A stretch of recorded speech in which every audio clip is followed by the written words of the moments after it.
Lord Monckton, I want to move quickly now through some of the points that we foreshadowed.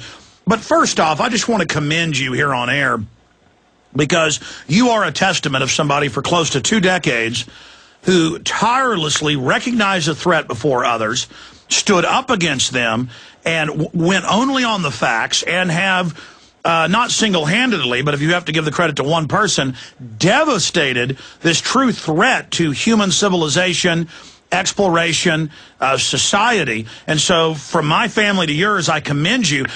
So can you briefly speak about the satisfaction you must have for others out there so they can realize the satisfaction they can have by taking action against evil? I mean, it's got to be satisfying to go from a voice in the wilderness to seeing this massive turning of the tide, A, and then B, our work isn't done, though.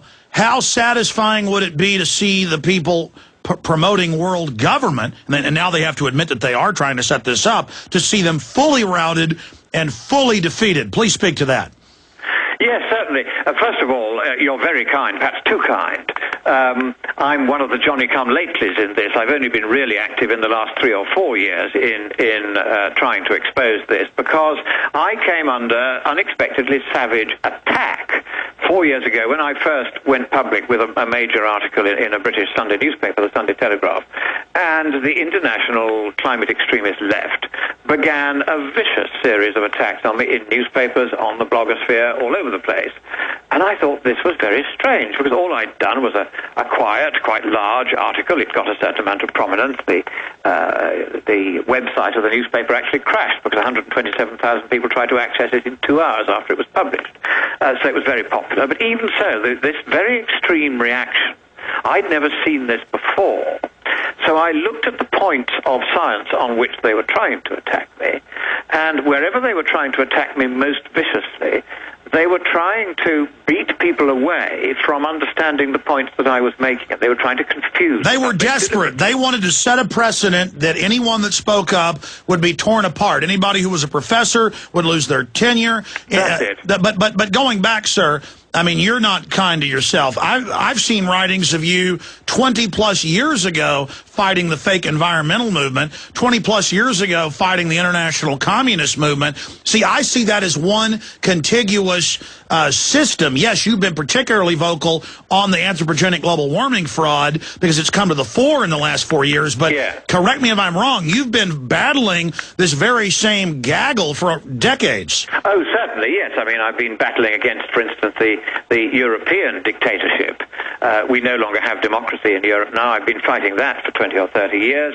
I've been fighting communism. I was one of those who played a small part in bringing the Berlin Wall down, because I worked for Margaret Thatcher and I knew Ron Reagan as well, and we did that.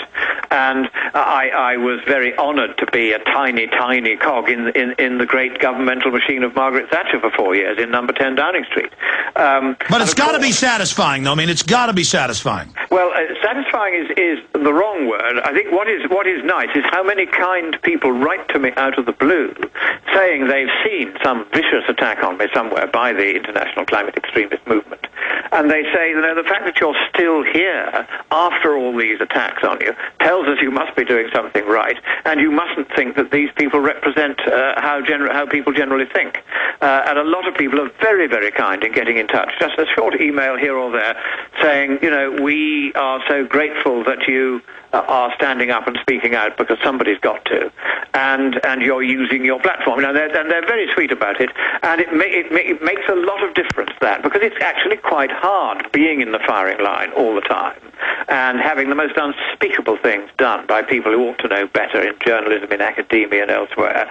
And so I am very grateful to you and to others who do speak the occasional kind word, because it cheers me up no end. But, again, it's not just about talking about Lord Monckton today. I'm just holding you up because you deserve it as somebody who has gone through the fire and come out better on the other side. I mean, this is a giant criminal, premeditated seizure of all of human society, and you are traveling. I mean, I'm pretty young, and I'm in good shape, and I get exhausted when I fly around a bunch of places. I mean, you have been to the four corners of the earth. I have watched your labors, and I have seen you devastate the enemy. And so I just can't help but at a very instinctive, primitive level, someone who's fighting against people who literally want to cut the resources off to my family and who I know are a bunch of eugenics, control freak, population reducers, all I can do is say, you know, hail Lord Monckton. We appreciate you. Well, bless you. That's very, very kind. I mean, that is the most satisfying part about it, that wherever I go, very large crowds turn up. I mean, I did a tour of Australia earlier this year, which played, I think, a small part in bringing Kevin Rudd down, because he was so stupid. I did offer to go and see him and explain why the climate isn't in the trouble he thinks it is, but he wouldn't see me. But, I mean, huge audiences turned up everywhere, thousands at a time.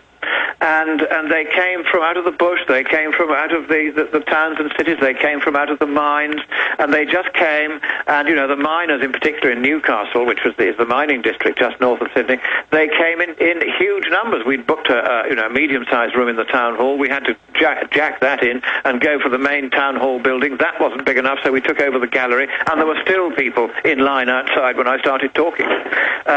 Wonderful crowds. Yeah, we found Australia is just on fire with liberty, really waking up. Canada, the U.S., England, Europe. This is so exciting. Now, in the time we've got left, finishing up that question I asked before the break, specifically, what is their international stratagem to deceptively try to, because we know these people never give up, to try to force through this global tax?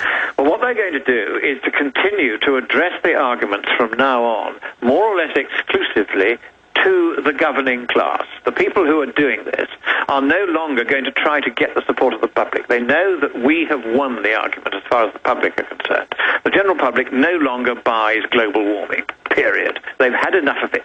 They don't want to be bored with it anymore. You'll see it less and less often now in even the most extreme left-wing media. They're just all realizing the public are simply tired of hearing people crying wolf.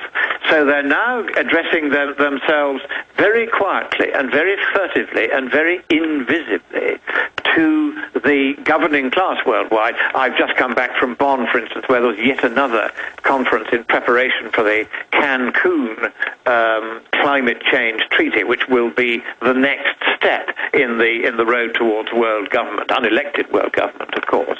And it was quite clear that what was going on there, the UN's officials and the odd scientists murmuring into the ears of international delegates one by one to persuade them that this is all absolutely terrible. And of course, I was there too, murmuring into the other ear of the delegates. And interestingly, this time round, for instance, a delegate from a leading Southern African country, when I said to him, you know, the trouble is, even if the UN's right on the science, economically, the stupidest possible way to do with this is interfering in the right of countries, particularly poor countries, to emit as much carbon dioxide by using fossil fuels as they need to lift their people out of poverty. He said, why have you chosen to speak to me? I said, well, I'm speaking to all sorts of delegates. You're just the next one on the list. He said, oh, I've been saying exactly what you're saying. You're so right.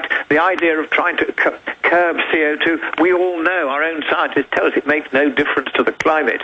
He said the thing that makes a difference is to adapt to any climate change that might result, in whatever direction it might result, as and when we need to. He said that's going to be so much cheaper and more efficient. And, of course, that's the correct point. Well, look at the sun right now. Delegates are now saying that. Well, look at the sun right now. First it heated up, now it's cooling off. Now NASA says they believe from their studies, of course they can't know 100%, that it's about to go wild. What does SUVs or a family having a high-calorie diet have to do with the sun? Well, of course, nothing whatever. This is just more scare stories. It's very difficult to tell which way the sun's going to go next. We simply don't know enough about it, and to try to pretend otherwise is futile. It did go through a very quiet period for 3 years. Now it seems to be quite agitated again, but whether it stays agitated or not, or just collapses back into quietude in a few years' time, it's anybody's guess, frankly. Nobody is able to predict yet which way the sun is going to go. If you look at the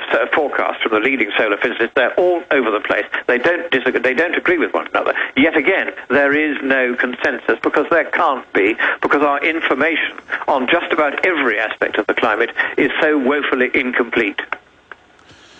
It's incredible. The tireless Christopher Monckton joins us.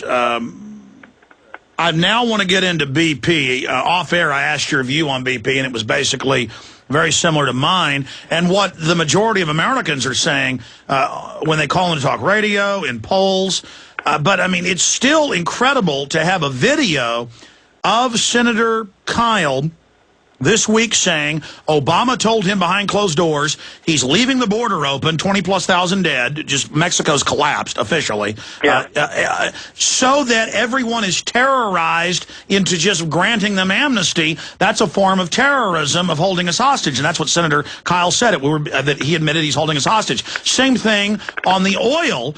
And very early on, I warned people, because I know their MO, that they were blocking the berms, blocking the barges, not taking the Dutch or the Norwegian giant tankers that can scoop it all up. If they would have been allowed to go there early, now it's spread out. And still, it's in the news every day where they won't let people block the estuaries. They won't let them put the berms up. And Obama came out and said cap and trade is the answer.